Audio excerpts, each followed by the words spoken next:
Sahabat Nadi, jumpa lagi dalam edukasi rohani dalam minggu ini.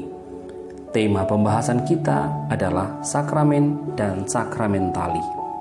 Kita tentu sudah tidak asing dengan bahasa ini, tapi apakah kita sudah memahaminya? Sakramen berasal dari kata Latin sacramentum, Yunaninya mysterion, untuk menunjukkan rencana keselamatan Allah dan perwujudannya dalam sejarah. Sejak awal mula dan sampai akhir zaman, seluruh karya Allah merupakan berkat. Kitab suci menampilkan kesaksian bahwa Allah berkarya untuk keselamatan manusia memakai banyak tanda dan simbol, dan puncak karya keselamatan itu ada dalam pribadi Yesus Kristus. Dan kini Kristus duduk di sebelah kanan Bapa dan mencurahkan Roh Kudus dalam tubuhnya, yakni gereja. Kini gereja melanjutkan karya keselamatan itu dan bertindak melalui sakramen-sakramen yang telah ditetapkan oleh Kristus sendiri. Sakramen adalah tanda, kata dan tindakan yang dapat ditangkap oleh panca indera yang menjangkau kuadrat manusia. Berkat karya Kristus dan kuasa Roh Kudus, gereja menghasilkan rahmat yang mereka tandakan. Dalam arti yang lebih luas, gereja sendiri adalah sakramen, bahwa Yesus Kristus hadir mencurahkan rohnya, dan gereja merepresentasikan kehadiran Kristus di tengah dunia. Gereja adalah sakramen kesatuan. Sacrosanctum Concilium artikel 26. Dalam arti khusus bahwa kehadiran Kristus dalam dunia dilangsungkan oleh gereja yang memberikan rahmatnya secara nyata, berdaya guna, karena Kristus sendiri yang memberikannya. Dengan kata lain, setiap kali gereja merayakan sakramen, Kristus sendiri yang hadir dan memberikan rahmat-Nya. Ada 7 sakramen dalam gereja. Jumlah 7 sakramen dalam gereja ditetapkan secara resmi pada Konsili Lyon 1274, Konsili Florence 1439, dan Konsili Trente 1547. Pertama adalah sakramen baptis, merupakan jalan masuk atau sakramen pertama yang harus diterima seseorang untuk bisa menerima sakramen lainnya.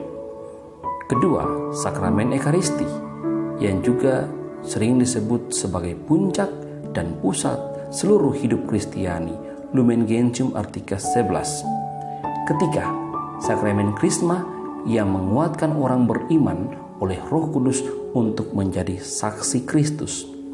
Ketiga sakramen ini disebut sakramen inisiasi atau sakramen pokok yang wajib diterima oleh seorang pengikut Kristus.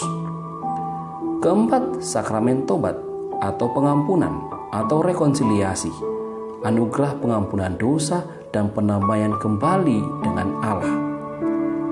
Kelima, sakramen peminyakan suci atau pengurapan orang sakit, anugerah kekuatan hidup iman dan pengampunan dosa bagi mereka yang sakit.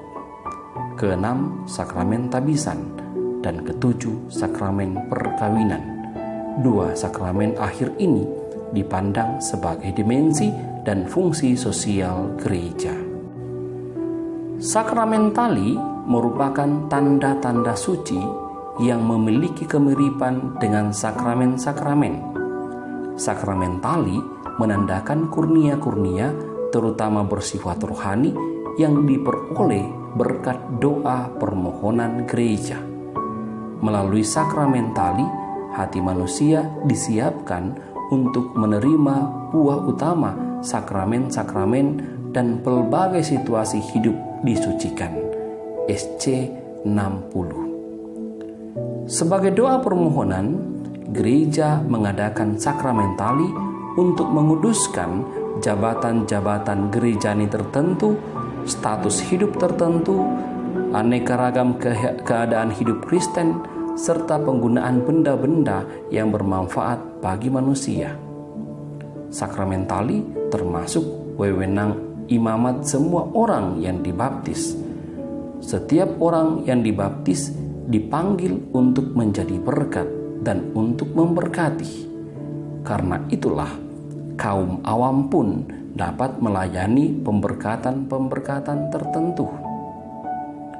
Aneka ragam bentuk sakramentali, yakni pemberkatan, entah orang, benda, tempat, atau makam. Tiap pemberkatan adalah pujian kepada Allah dan permintaan anugerah-anugerahnya. Di dalam Kristus, orang-orang Kristiani telah dikurniai dengan segala berkat rohani. Efesus 1 ayat 3. Bentuk sakramentali yang kedua adalah pemberkatan yang memiliki arti tetap, yakni menabiskan. Ini berbeda dengan sakramen tabisan imamat.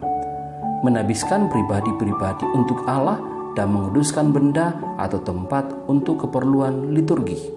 Misalnya, pemberkatan Abbas, kepala biara, pemberkatan para perawan, ritus kaul biara, pemberkatan untuk pribadi, untuk tugas tertentu seperti lektor, akolit, dan katekis.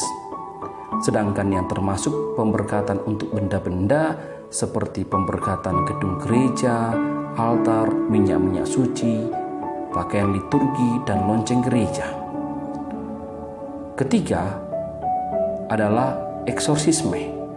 Gereja secara resmi dan otoritatif berdoa atas nama Yesus supaya seseorang atau satu benda dilindungi terhadap kekuatan musuh yang jahat dan dibebaskan dari kuasanya. Demikianlah katekese minggu ini. Semoga bermanfaat untuk kita semua. Amin.